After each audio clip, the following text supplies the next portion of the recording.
ሽምነው ላይ ኮማንዶ ነው ግልጽ ነው አይደል?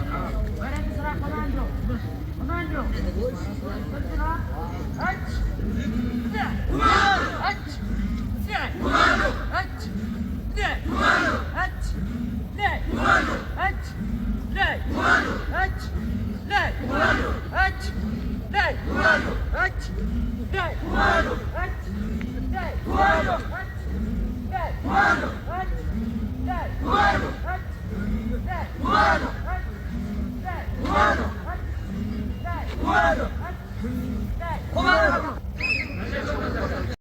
ነገ መደበኛ ሰራዊት ነው የሚሆነው። ሀገራዊ ሰራዊት ነው የሚሆነው። ነገ የጦር መኮንን ነው የሚሆነው። ጀነራል ነው የሚሆነው። ሀገር መሪ፣ ጦር መሪ ነው የሚሆነው። ስለዚህ መሪ ደግሞ ምን ማድረግ አለበት? ማንበብ፣ መፈላሰፍ፣ መሪ ወደፊት ማቀድ፣ ተሰባስቦ አንድ ሆኖ ስራዎችን መስራት፣ የተሻለ ለውጥ ማምጣት መቻል አለብንና መሪ መሆን ያስፈልጋል። በመሪ ሂደት ላይ የሚጣሱ መርሆች አሉ። እነሱን በሚገባ መቅረፍ። ከዛው ጭኛ አንድ መሆን፣ መቻቻል፣ መባወዝ ያስፈልገናል። ለዚህ ራስን ማዘጋጀት። ቅድም ኃይሌ ሲናገር ነበር። እኛ የአንድነት የአጋርነት ስራ ከሰራና የፖለቲካውን መዋቅር ካጠነከር ነው እንደኛ ስርዓቱን ለመቀየር አዲስ አበባ ለመግባት የተሰለፉ ወንድሞች አሉ። እኛ ከተግባባን አንድ ከሆን ከነሱ ምን ንቅደም ሳይሆን እኩል እንደነሱ ድርሻ እንዲኖረን እኩል የምንገባበትን አሰራር መቀየር ነው። የውጊያ ወረዳዎችን ቀይሮ ሌላ ቦታ ላይ የውጊያ ክልሎችን አዘጋጅቶ እዛ የጠላትን ስስ ብልት መጥቶ በአስቸኳይ እንደ ወንድሞቻችን እኩል ስርዓት እኩል ድርሻ እንዲኖረን ለማድረግ ራስን ማዘጋጀት። እንደማሳያ ደግሞ በኮራችን ውስጥ እንኳን 23ኛ ክፍለ ጦር ሙሉ ሰራዊት እንደ ክፍለ ጦር አቁመን በውዘን የተስተካከለ ጤናማ የሆነ ሰራዊት አጥተን ጤናማ የሆነ ሰራዊት በውዘን አግኝተናል። እንደ ኮር አሁንም በአማራ ምድር ትልቅ ጀብድ እየፈጠርን ነው። ፊት አውራሪ ምንን የእውነት ለመናገር እኔ እንደው የዚህ ኮር መሪ መሆኔም እጅግ በጣም ያስደስተኛል። እናንተም እንደሚያስደስታችሁ ሰራዊት ስለሆናችሁ አልጠራጠርም። ከኛ ብዙ ስለሚጠበቅ እንደ ኮር ሰራዊታችን በውዘን በስርዓትና በህግ ብቻ ተመርተን ነገ መድረስ ነገ የሆነ ቦታ ላይ መቆም ያለብን ቦታ ስላለ እዛ ላይ ለመቆም ለመበወዝ በመርህ በአሰራር ለመገዛት ራሳችሁን ማዘጋጀት መቻል ይኖርባችኋል። ስለዚህ የትኛውም አካል ከአሰራር ውጭ ከመርህ ውጭ ሊጋልብ ሊያሽከረክር ሊያዝ አይችልም።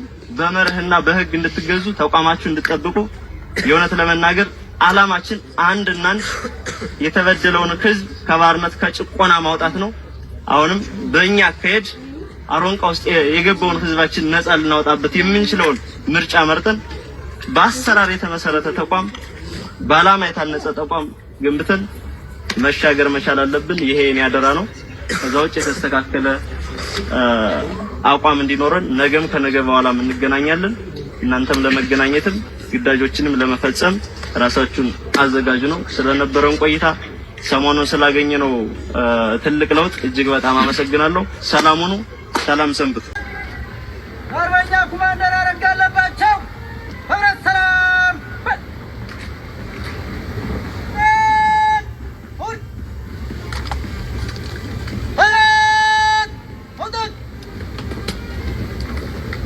በክብር እንግዳ ለማለፍ በሰንደቅ ዓላማ መሪነት አራት አረፍ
እናቴን ማሳላብስ ማርያምን ወላይን ካልገብቻለሁ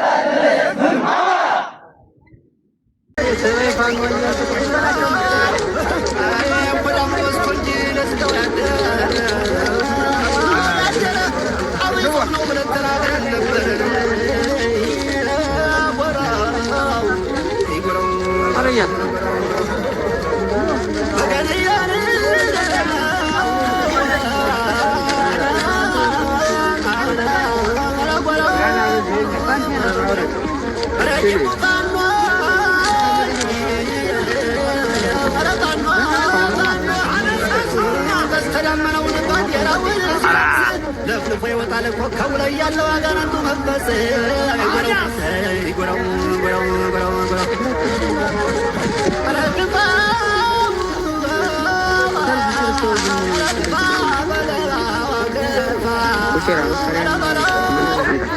በጥበብ ተጉዞ በዘመነ መንገድ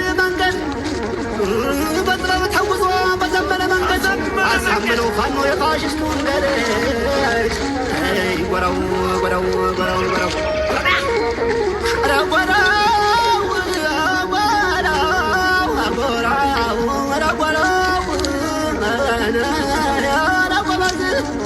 ድል ማድረግ ቢሳነው ከወንዶች ጋር ታግሎ ድል ማድረግ ቢሳነው ከወንዶች ጋር ታግሎ ድል ማድረግ ቢሳነው ከወንዶች ጋር ታግሎ ባንዳ ይፎክራል ሴት ጠላት ገሎን ረጎበዝ ጎራው በለማታ አይዞ በገንያን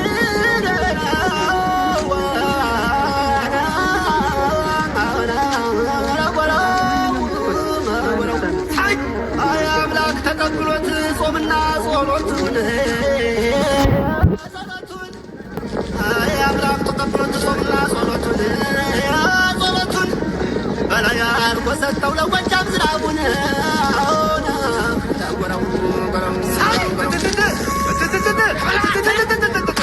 እጁ ከብረት የሚጠነክር አልሞ ተኳሽ አይመነስ የሀገር ጋሻ ወንድም የደብስ መለየት ያውቃል ቁራና ዝናው እንዳባይ የሚነገርለት ትዕግስቱ እንደ ምንጭ የሚፈልቅለት አነድዳቸው የጣነው መብረቅ በል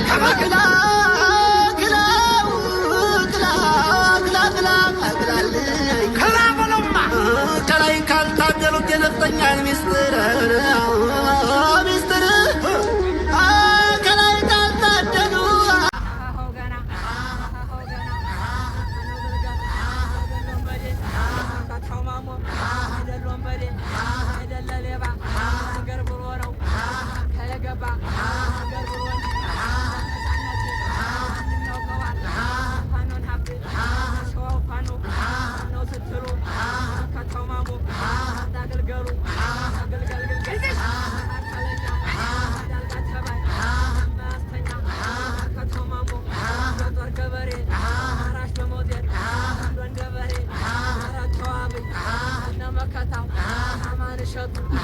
መወዳደር አንገት እንደፉ እንዳቅማደር አረና ሸጋ አረና ሆዴ ከነግልገል ሀገር ከናት ጠላቱን ይዞ አስወገራት አትሙትብኝ አትንገላታ ሆነኛለ ከካይለታ አረና ሸጋ አረና ሆዴ ባሮ ገዳይ ቆንጥር ለቆንጥር ምስለነሱ ማይቀረድር አረና ሸጋው አረና ሆዴ በመከታው ልጅ ነበልባሉ ኑር ነው እንጂ ተንበርክከዋል። መጨረሻ ላይ ማለት አፈር ደቼ ነው ይበል። አፄ ዮሐንስ እኮ ሁሉንም ክርስቲያን አረጋለሁ ማተብ አንጠለጥልበታለሁ ምን አባቱ ማያመጣ ብሎ ተነስቶ ከዛ እስከዚህ ድረስ ስራ ሰርቶ ነበር። መጨረሻ ላይ ያው አንገቱ ጉዳን ነው። ግራኝ አህመድም ሁሉንም ቤተክርስቲያን አቃጥላለሁ የምን አባቱ ካህን ነው የምን አባቱ ክርስቲያን ነው ብሎ ሞከረ። መጨረሻ ላይ ድባቅ ተመታ በክላውዲዮስ ጦር ማለት ነው። እንትና አፄ ዮሐንስ ያኔ ሁሉንም ክርስቲያን አረጋለሁ ሲል ከሁሴን ጅብሪል ምንድን ነው ያሉት? ለጥቂት ቀን ብዬ አልበላም ነጭ አሳ ወንዝ ለወንዝ ሂጄ አጠምዳለሁ አሳ ነው ያሉት። አይደለ? በዛ ልክ ነው። ግራኝም አፄ ዮሐንስም አልተሳካላቸውም። አሁንም ማለት ነው ፋኖ ውስጥ ሃይማኖታዊ መንግስት መሰረታለሁ የሚል ሞኝ ካለ የምንገጥመው እዛውኛው ነው።